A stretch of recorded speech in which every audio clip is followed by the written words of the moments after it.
Hey everyone, and welcome to this explainer. Today, we're diving straight into a massive breaking legal clash that is making headlines everywhere right now: the showdown between the Trump administration and Harvard University over alleged anti-Semitism. Now, we know this is a highly complex, heavily scrutinized topic, so we're going to look strictly at the facts of the case, the specific allegations, and exactly why a federal judge just handed down a major ruling throwing the lawsuit out. Which really brings us to the big, central question rippling across the country right now. How far can Washington actually go when it comes to regulating campus speech and discrimination? Because, this ruling isn't just about one Ivy League school. It's literally a flashpoint in a high-stakes, ongoing debate over sweeping federal power versus university autonomy. It is a fascinating legal intersection, and we're going to map the whole thing out for you. Okay, let's dive into this. Here is our roadmap. Section 1, the landmark dismissal. Section 2, the Title VI allegations. Section 3, inside the judge's decision. And finally, Section 4, the broader campus legal war. Section 1, the landmark dismissal. A federal court steps in. So here's the immediate headline fact of the day. A federal judge in Boston has officially dismissed the Justice Department's lawsuit, the one accusing Harvard University of essentially turning a blind eye to the harassment of Jewish students. Make no mistake, this decision is a major blow to the Trump administration. It effectively halts a months-long pressure campaign that was aimed at forcing Harvard into a settlement. But to truly understand the gravity of this, we kind of need to understand the legal mechanism the government used to bring this suit in the first place. And that brings us back to the year 1964. The administration actually brought this lawsuit under the Civil Rights Act of 1964. Specifically, they leveraged Title VI. If you're not familiar, Title VI is a powerful provision prohibiting discrimination based on race, color, and other factors in any program that gets federal funding. And because Harvard receives billions, literally billions in federal funding, the government argued they had full jurisdiction to step in here. Section 2, the Title VI allegations, the Justice Department's case. Now, the government's case was deeply tied to a very specific timeline.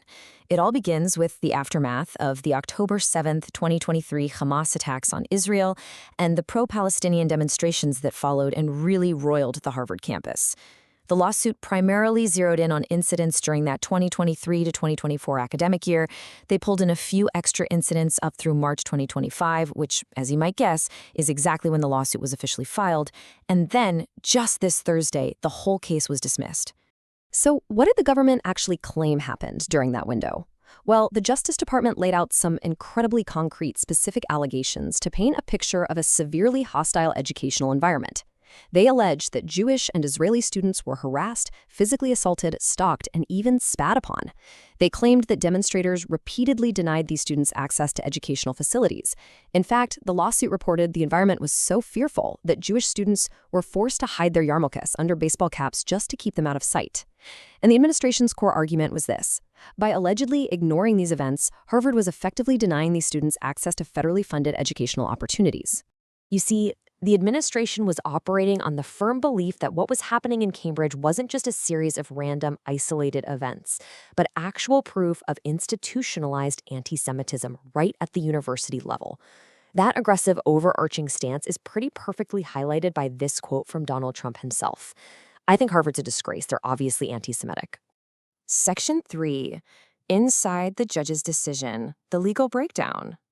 At the absolute heart of this case is a massive legal collision. Let's look at both sides. On one hand, you have the Trump administration arguing that federal action is absolutely necessary here, that Harvard must be forced into compliance with civil rights laws to protect its students. On the other hand, Harvard University fought back vigorously. They argued their internal policies already handle these incidents under school rules, not broad federal mandates. Plus, Harvard claimed the lawsuit was basically an unlawful retaliation and a blatant violation of the First Amendment. But here's the fascinating part. While Harvard leaned super heavily on those free speech arguments, the judge actually threw the case out on entirely different grounds. The absolute crux of the dismissal comes down to just 4 words from Judge Stearns: too isolated and episodic. That phrase is the beating heart of the brief, 4-page dismissal written by U.S. District Judge Richard G. Stearns, who is a Clinton appointee serving on the federal bench in Boston. This is exactly why the case fell apart legally. Let's clarify what that means. Judge Stearns explicitly noted that he wasn't diminishing any of the concerns that arose from the incidents the Justice Department detailed. Not at all. But legally speaking, because the court found those incidents singly and collectively, quote-unquote, too isolated, The government simply failed to prove persistent, ongoing, institutionalized noncompliance with Title VI. The evidence just wasn't enough to support a systemic civil rights violation, so the judge completely denied the claim for damages. As the court pointed out, which is super important to remember, compliance with civil rights law does not mean compliance with specific government demands. Section 4. The broader campus legal war. What happens next?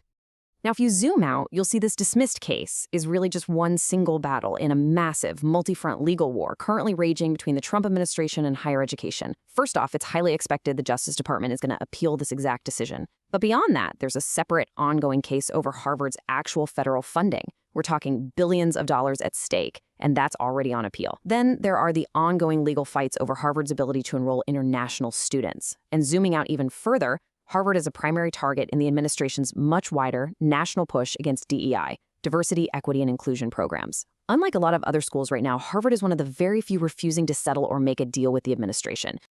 Which brings us right back to the fundamental question I want to leave you with today. Where exactly is the line between university autonomy and federal oversight? Because as these appeals move forward and literally billions of dollars hang in the balance, the courts are having to draw that line in real time. And how they draw it, well, it won't just affect Harvard. It's going to shape the future of free speech, student protection, and institutional independence on American campuses for decades to come. Thank you so much for joining me for this explainer, and keep learning.